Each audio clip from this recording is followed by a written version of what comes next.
माँ भाई कब मरेगा। सोनापुर में एक गरीब परिवार रहता था। उस परिवार में 5 लोग थे, माँ बाप और 3 बच्चे।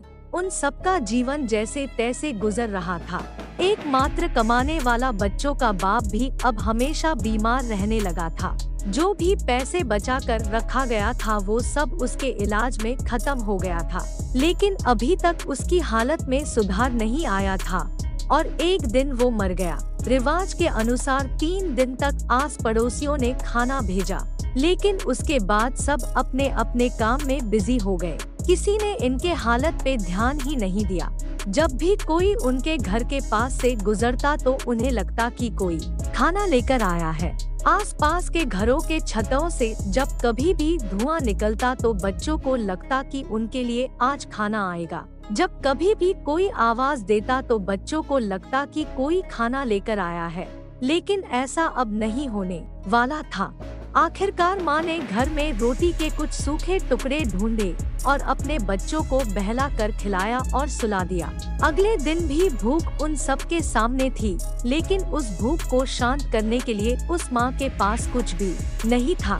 माँ ने घर के चारों ओर अच्छे से तलाशा, कुछ सामान मिल जाए बिक्री करने के लिए। बहुत देर तलाश करने के बाद कुछ चीजें निकली जो कबाड़ी के हाथों बिक गई, जिससे 2-4 वक्त की रोटी का इंतजाम तो हो गया, लेकिन कब तक। आखिर फिर से भूखे रहना पड़ा।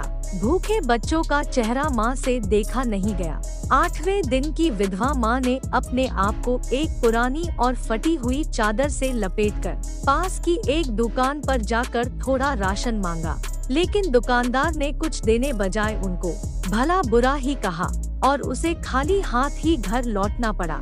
एक तरफ पिता के बिछड़ने का गम और लगातार भूख के कारण 7 साल का बेटा बीमार हो गया और बिस्तर पकड़ लिया। घर पे खाने के लिए खाना नहीं था, अब दवाई कहाँ से लाती।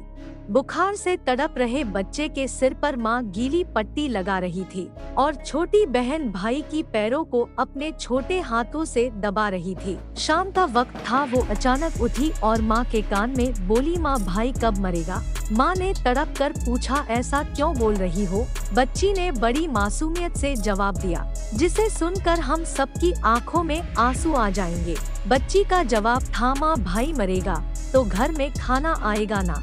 भूख ही दुनिया में सबसे ऊपर है। सुबह मिटाओ शाम को फिर खड़ी हो जाती है। हमारे खाने में गरीबों का भी हक होता है।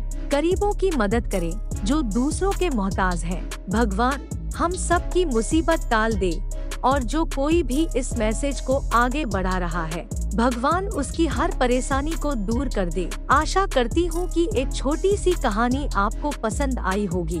कहानी पसंद आई हो तो लाइक, सब्सक्राइब और शेयर करें और एक कहानी आपको कैसी लगी कमेंट करके बताएं।